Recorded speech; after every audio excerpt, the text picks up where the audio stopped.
My email is right there, rogan@bytespeed.com. And if you have any questions about the presentation, about caching, or want any kind of quotes, you can always reach out to me. There will also be a survey toward the end of this, or that you can take through your email that you received when you registered for this. And either of those things will, or any of those things will get you the ability to get a quote if you are interested. So web caching is a thing that's been around for quite a while. If you do go out for web caching, and I'll try to reiterate this on the very last slide as well, one of the most important things to include in your request, whether it's a 470 or just a RFQ, is the amounts of bandwidth that you have. So what is your WAN speed? That is a very important thing when you're sizing a cache, as well as how many users you have. So how many students and staff combined do you have that are going out and utilizing the web at any given time? Sort of like sizing a firewall. So you really want to be cognizant of those two things when you request a cache of any sort. So we're going to go ahead and get started.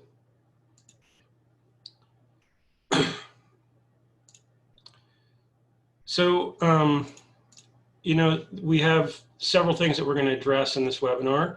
One of them is going to be the challenges that face modern schools and why schools need not only caching, but specialized caching to fit their needs. How that annual bandwidth upgrade cycle doesn't really develop the best return on investment over the long run, and how operational dynamics affect caching solution design. So what sort of caching or caches do schools need specifically? So the first part we're going to go over is what modern school networks look like. You know, we all kind of, I'm a former IT coordinator, former network administrator for K-12. I was in K-12 for about 16 years total. And I think, you know, we've seen device proliferation really take off. I mean, almost every school in the last, you know, 8 years has probably went to some form of one-to-one, whether they're in school one-to-one, taking home one-to-one. And now with the recent developments with COVID and having developed more and better remote teaching from home deployment metrics, you know, the device proliferation isn't going to change anytime soon. It's just absolutely skyrocket straight up. And it started, you know, with testing and all kinds of other things, but device proliferation is here to stay, I think, is one of the big metrics. And so the amount of devices not only changes demand, but it shapes that demand for which caching is really uniquely developed to help us. And I'll kind of show you that. One of the challenges that really doesn't get addressed that often is user wait time and how often students have to wait on content. And this can be frustrating for teachers and for students if they're trying to do something and it's loading, or it's a frustration. And any slowness can upset the critical first 5 to 10 minutes of class when a lesson plan is being developed. And the teachers can be reluctant to implement technology into lesson plans if they do have consistent issues with internet speeds and things like that, because it's frustrating for them too. So taking away that user wait time is a really important thing, and it's not always around bandwidth, and I'll show you some of that stuff. Demand growth. So bandwidth needs are increasing 50% or more year over year in schools. And it is part of the discussion is bandwidth growth that is needed. But one of the things too that we'll address with caching is how much bandwidth growth is needed. Is another 50 megs going to solve the problem? Is it going to take another 100, a gig? Are we just throwing money at a problem to try to solve it, and we don't know if it's going to solve that issue? So what are those challenges? So the biggest challenges that we have when we're adding bandwidth are costs and security. right? So now we have more and more bandwidth, and the security is paramount. So it challenges our budget and the compliance requirements that schools face when providing the devices that give minors access to the web. And any solution that you pick should have a strong history of working in school networks so that they don't have disruption of your current filters, your current firewall configurations, and that cost is sustainable. So when you're looking at caching, make sure it's integrating well in a K-12 environment. Next part we're going to look at is the annual bandwidth upgrade cycle and how it doesn't really deliver the best return on investment.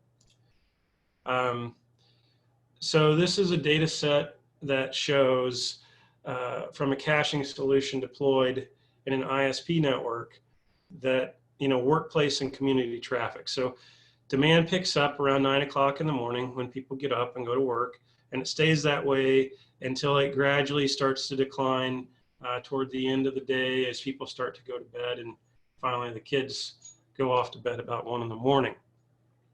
And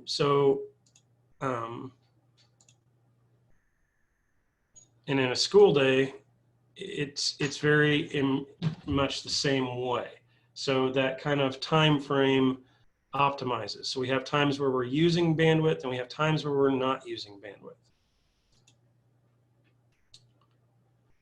Another thing that happens is we have spikes even within the day. So even within the day, in that 9 to 1 o'clock or 2 o'clock or whatever your biggest hitting hours are at your school district, we also have spikes within that. So if a school district, if a teacher in a classroom is playing a YouTube video in front of a class while the students watch, and now the same video link in that classroom is now getting hit 30 times by the students as they go to watch it and do their lesson plan. It's a very common thing, and you get these very big spikes where traffic, maybe you only have a 100 meg network, but the traffic spike that it would take when all those 30 students go to that YouTube video goes up to 475 meg. And you're not able to really adjust for those peaks. And if you do adjust for those peaks and you buy 500 meg of bandwidth so that when all 31 of those kids are hitting the web at the same time, you have the allocation of bandwidth for it. Then the issue comes in, you have this demand curve where all this gray area is essentially wasted bandwidth, right? So that you're paying for this 500 meg peak all the time, and anytime that the peak isn't up to and requiring it, when you're down around normal usage, around 20 megs or less, all of this money that you've spent is kind of wasted. This bandwidth is here for no apparent reason. And there is a unique performance requirement for schools.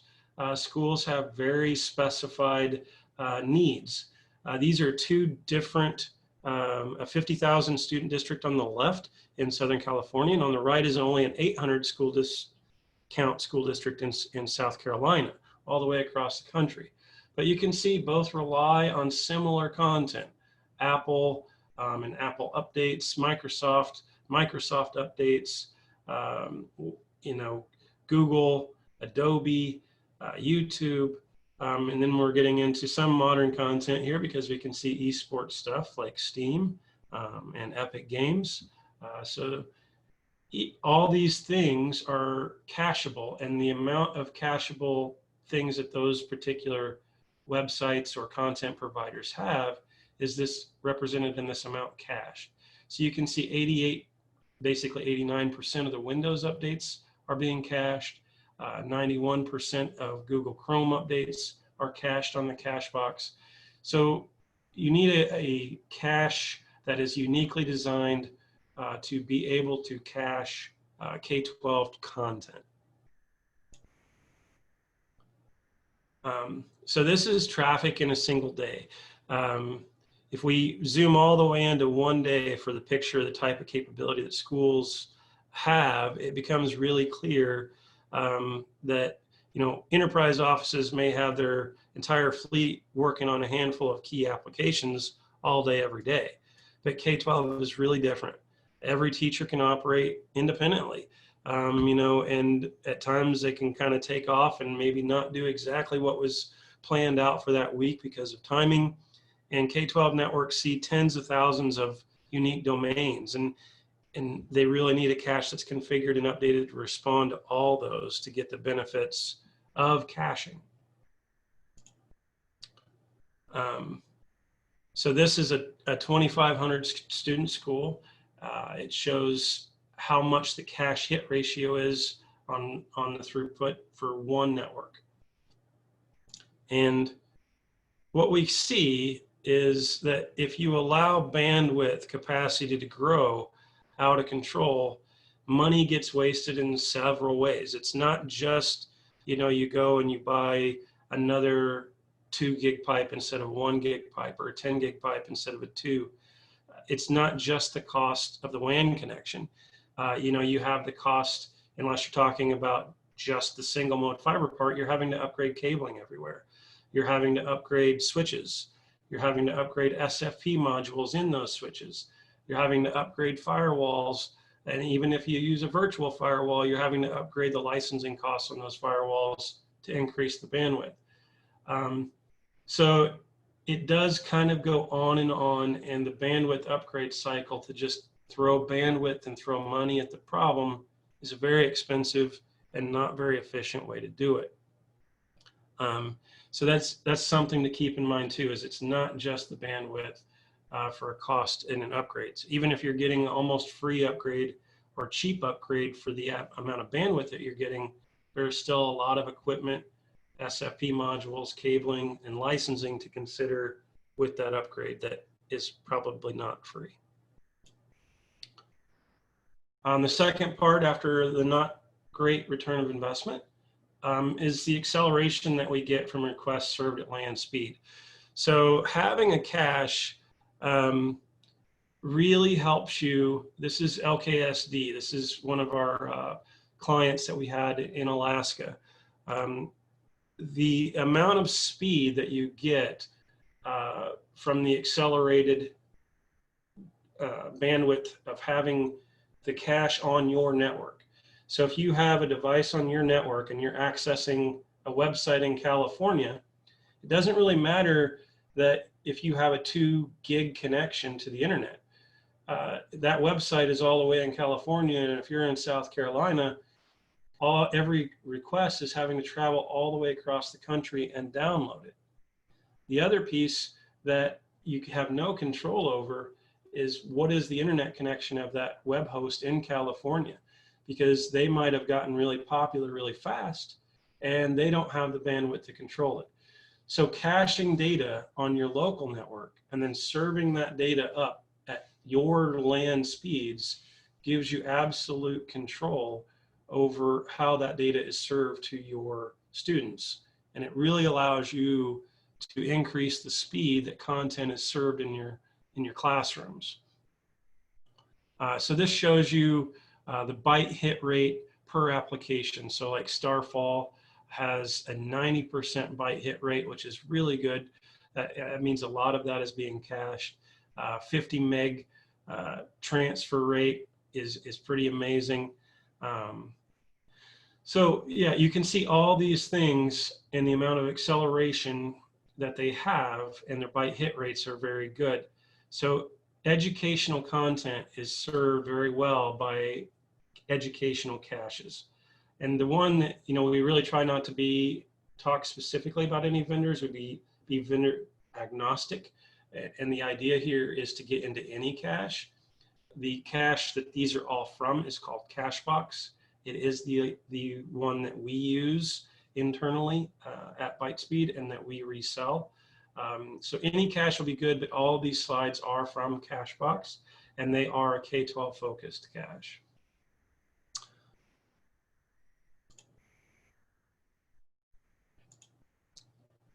So when you're considering the types of caching to deploy, it's important to consider when caching is needed. So when your network is experiencing peak demand are the moments that caching is needed the most. So this is where some caches start to fall short. If the cache is a bolt-on software with a firewall or filter, the features will be deprioritized or slowed down when the firewall or the filter piece is really needed. So if it's one of these all-in-one type devices, it will deprioritize caching almost everywhere across the board to make up for the needs of web filtering or firewall. So that's something to keep in mind, and can really help when you decouple the solution and just have a separate web cache.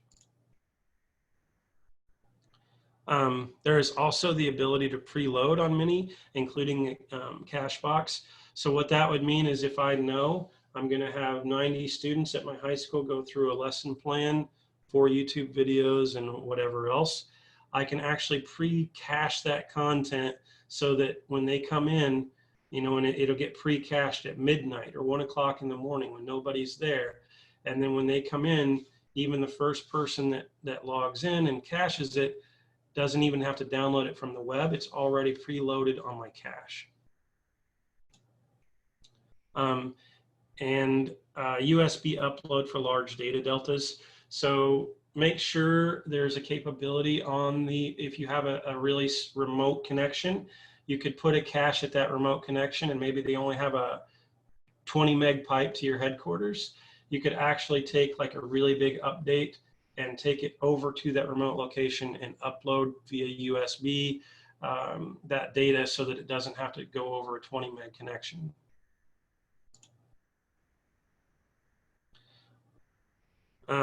So additionally, basic caches typically don't, they can really only address the most basic traffic profiles. K-12 has really, specific focus capabilities that other caches can't handle, or some caches can't handle. HTTPS caching is big. Content data providers and the handlers, like agreements between YouTube and the cache that you're providing, dynamic URLs, online testing is a big thing. So make sure that whatever cache you're using really does understand the diverse traffic needs that K-12 has.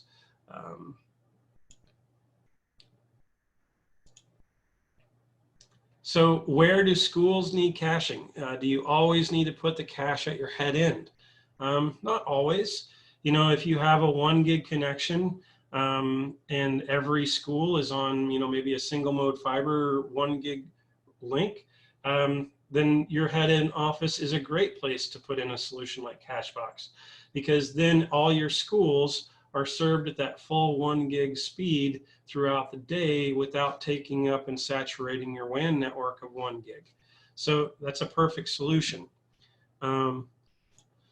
But what if you don't have that situation? What if you have a school district and you have a 10 gig network connection to the outside? Your WAN connection is huge. It's 10 gig. It's never a bottleneck. But you have these 1 gig connections to your school sites, but you tend to have one school, and that school is one of your largest elementaries, and they have these huge spikes because all these teachers tend to have their kids log on at the same time, and you can't really understand why, but there's a ton of congestion and it slows down the traffic at that one school. Well, then that's a really good place to put a smaller cache box just at that school. And that way the content can be cached at that school. It doesn't overwhelm this 1 gig pipe to serve this, and everybody gets served the same way. So there's certain metrics where maybe that one school that tends to have a large amount of load would be served best by having a cache just there. And then, we had a district in Springfield 186 where they had a 2 gig connection to the WAN, where they wanted to have everybody have some amount of caching and see some result to all the classrooms like that. So they put in a large cache box at their central headquarters. They had 2 schools, or about 14 school sites, where they had a 1 gig connection, and they were able to fully utilize the cache box at the headquarters and not really see any detriment. So everything was great, but they also had 25 schools that were hooked up via 100 meg connection that were still seeing issue. And so they bought 25 smaller cache boxes to put at those schools and increase the performance in all those classrooms. So they are able to act as a standalone unit, or they can act in a parent-child relationship as well, where the cache box at the district office is the parent, and all the child cache boxes update any content updates from there. So recapping and why caching in a nutshell. So the biggest reasons are peaks are huge in schools. And for that reason, it's much more efficient, a bigger return on investment to address those peaks with something like a cache, because then you're not buying a bunch of bandwidth that gets wasted when you're in non-peaks. Peaks are highly cacheable. So all those things that are peak spikes out to the web, you bring those into your internal speed and serve them an internal line and prevent your WAN connection from being uploaded. Save bandwidth, save money. This is pretty obvious, and it's even bigger than we obviously think about. So you have a lower WAN connection bill, you have less firewall investment, you have less basically on down the line in terms of licensing and equipment and SFP plus modules and on and on and on. You get to save money. You reduce software update traffic. So all of your major updates, Apple updates, Microsoft updates, Android updates can be cached and are cacheable content.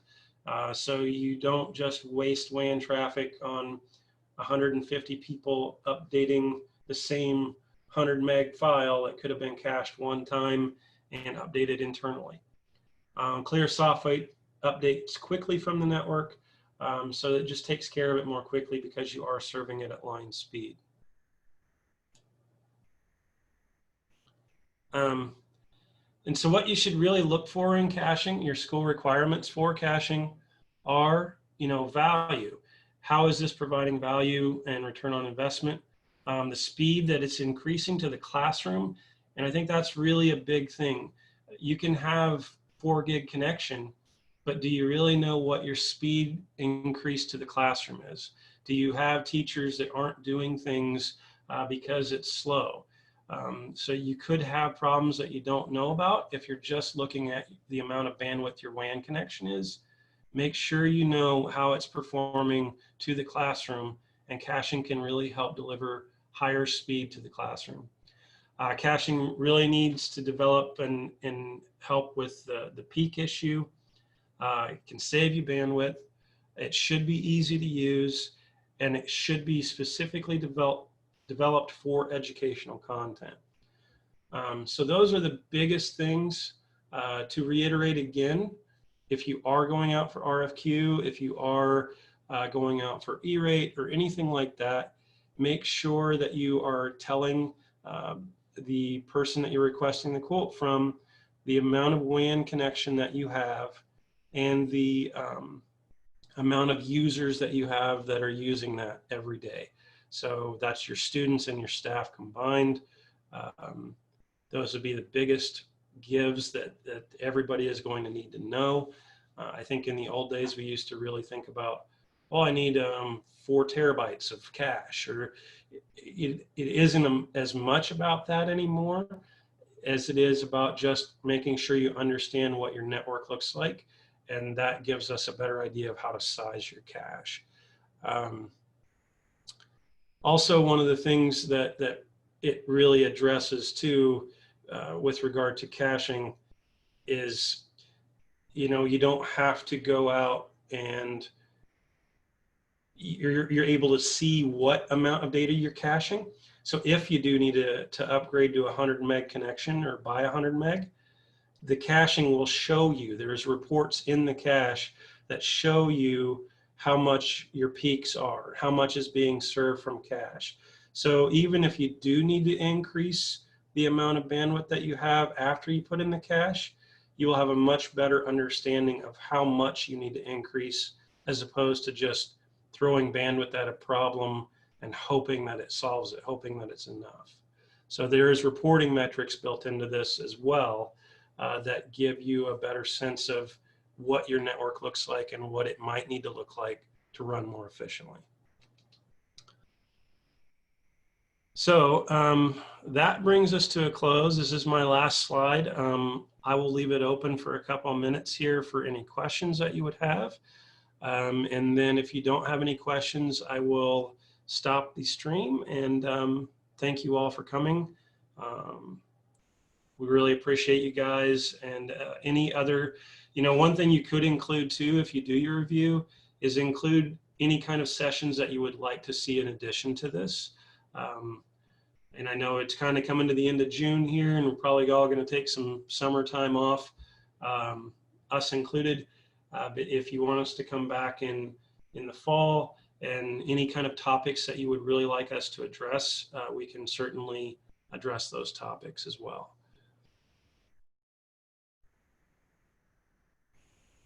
All right, well, I'm not seeing any questions come across, so I appreciate everyone coming out today again, and thank you, and have a great day.